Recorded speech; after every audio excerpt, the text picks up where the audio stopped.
Hello friends, ఈరోజు మన recipe చాంగడ్డ masala curry. కొద్దిగా డిఫరెంట్గా, రుచి ఏమాత్రం తగ్గకుండా చాలా బాగుంటుంది. మీరు కూడా తప్పకుండా ట్రై చేయండి. So let's start.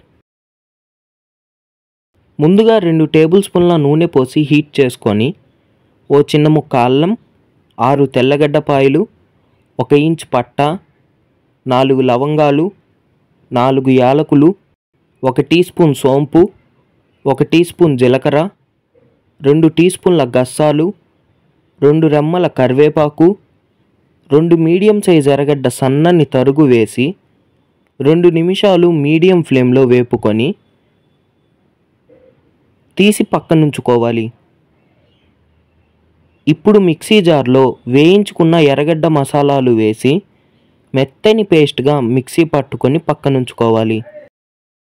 ఇప్పుడు బాండల్లో డీప్ ఫ్రైకు సరిపడా నూనె పోసి హీట్ చేసుకొని నూనె హీట్ అయ్యాక ముందుగా ఉడకబెట్టి సగానికి కట్ చేసుకున్న 1/2 కేజీ చామగడ్డ ముక్కలు వేసి మీడియం ఫ్లేమ్లోనే చాంగడ్లను గోల్డెన్ బ్రౌన్ కలర్ వచ్చేంత వరకు వేపుకోవాలి. చాంగడ్లు ఇలా గోల్డెన్ బ్రౌన్ కలర్ వచ్చాక తీసి పక్కనుంచుకొని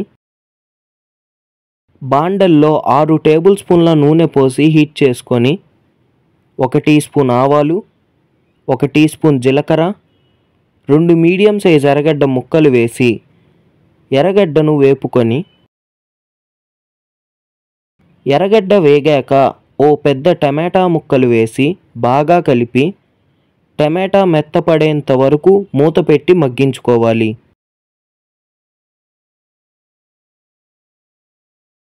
టమాటా మెత్తపడ్డాక ముందుగా మిక్సీ పట్టుకున్న మసాలా పేస్ట్ వేసి పచ్చి వాసన పోయేంత వరకు వేపుకొని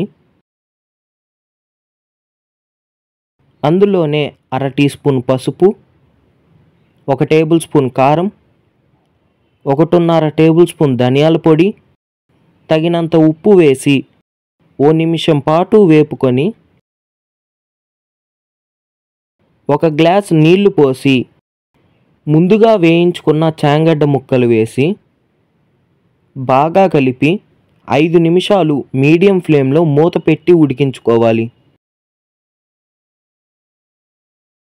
5 నిమిషాల తర్వాత స్టవ్ ఆఫ్ చేసి దింపేసుకుంటే ఎంతో రుచిగా ఉండే చాంగడ్డ మసాలా కర్రీ రెడీ. ఇంతేనండి. ఈ రెసిపీ నచ్చినట్టయితే లైక్ చేయండి, షేర్ చేయండి. ఇలాంటి మరిన్ని రెసిపీస్ కోసం ఛానల్ను సబ్స్క్రైబ్ చేయడం మర్చిపోకండి.